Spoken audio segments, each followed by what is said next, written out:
Hello and welcome to the final day of 517 People Week. Today we have a very special episode. We're going to be highlighting the week and also talking about how we are ambassadors to one another. I will be interviewing my family on my show. All right, and so I'm going to welcome my family, and I have a secret handshake with each of them. So please come to the set. We have the youngest, Ella. What's up, Ella? All right, you can have a seat. Next up, we have little Carol, also known as Hunter. All right, thank you, sir. Next up, Jackson Storm. All right, have a seat, please. Faith is the next. She is the oldest girl in the family. Hello, Faith. The oldest one here. Our other two are in Lancaster. Ah! The family dog is chewing on the cord. All right, next up, my mom. Okay, have a seat, please. My father, the homie of the family. All right, and the last one is my younger brother, but we're gonna have to put the mic down for this one.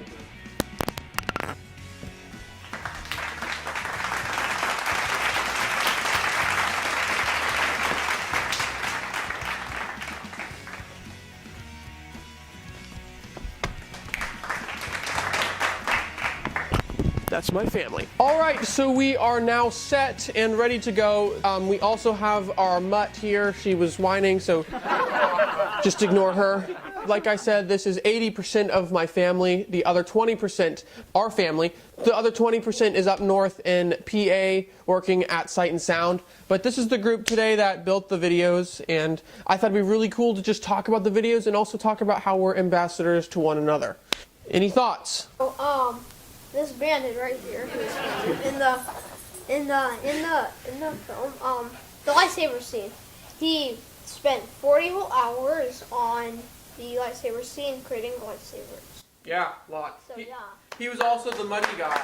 The money kid. Today's verse is 2 Corinthians 5:20, and that says, "Therefore, we are ambassadors for Christ, God making his appeal through us. We implore you on behalf of Christ, be reconciled to God." So now we're going to enter the main topic, the meat and the potatoes of today's video, and we're going to be talking about how we are ambassadors. Okay, so any thoughts on how we are ambassadors to one another? Well, Finn, I think that's a really good question. I think the key is keeping it simple. It's not rocket science. And, I think when we all think about our relationships, that it's the simple things that we do for each other that are the most meaningful. And I would say, I know we're talking a lot about within the family being ambassadors, but just also when we go out, outside of the family, it's nice to just kind of think about being an ambassador where you are in whatever season. Like when you have little kids, you're an ambassador to your neighbors because you're always out there with them pushing their little cars around.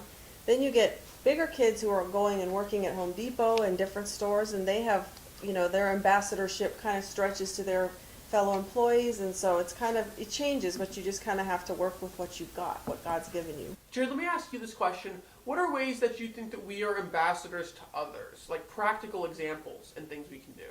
I know you have an answer, and I know you have a prop there, so why don't you tell us a little bit about that? Yeah, so one of the ways that Dad has kind of implemented into our morning routine with our devotions, we have this prayer box, and on side we've got little cards. We write people's names, both family members, neighbors, maybe unbelievers that we're praying for, and it's easy to just forget to pray for people. And so what we've done is after devotions each morning, we'll draw a card and we'll write the day on the back, and it's a great way to remember to pray for people. Yes, I think the cards are an excellent example, and they're a practical one that just about anyone can really use or implement. And I'm going to go over to Faith now. What does being an ambassador mean to you? I think that a lot of people think that being an ambassador has to be some big international missions work. But really, you can be an ambassador just by, when you're at work, just encouraging people and saying, I'm praying for you. Even if they don't believe, or maybe they don't understand that, or maybe that sentence doesn't mean anything to them. But really, just loving people the way Christ loved us, called us to love them, just can mean so much to them, because that's not how people are these days, and it looks different. When people see that, when someone is treated like that, it's different. All right, Mom, why don't you talk to me about Taylor? I understand that's something that you wanted to talk about. Yeah, when we were talking about how we're ambassadors to each other, I guess I see that a lot in the kids, of course, with Eric, with me, and with Eric, with the kids. But something that kind of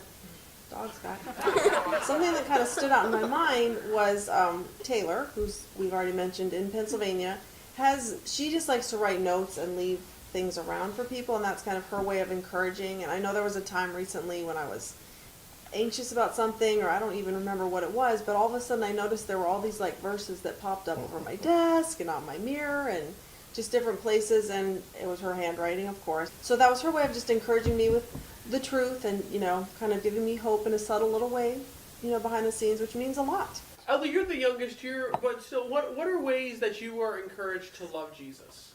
So my big sisters and me, we all share a room, and we sometimes listen to Adventures and Odysseys. And so that really encourages me. Definitely. Adventures in Odyssey are solid. I remember listening to them when I was your age.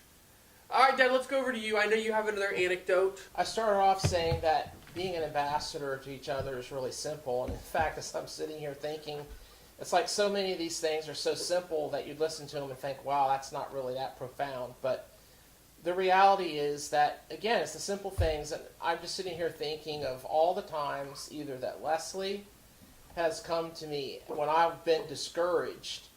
And there have been times she has said to me, she said, Eric, your righteousness is not in your performance, in your ministry. Or she said, Eric, God is our security, not our finances. There's been times like when our kids have come to me and they've wanted to talk to me about something, and and they've just affirmed and encouraged me as their father. And even though they know that it's hard, that I struggle with it, they recognize that I'm trying, and they bring that out. And so that's a simple encouragement. And I think really a word spoken in the right season is a blessing to other people. Yes, definitely a great point. And that's what I think is so cool about this particular identity statement, and why I think it's placed so well in the week, because it really does tie all the others together. I gotta say that my dad is probably the biggest ambassador in my life. No one else really has come close to,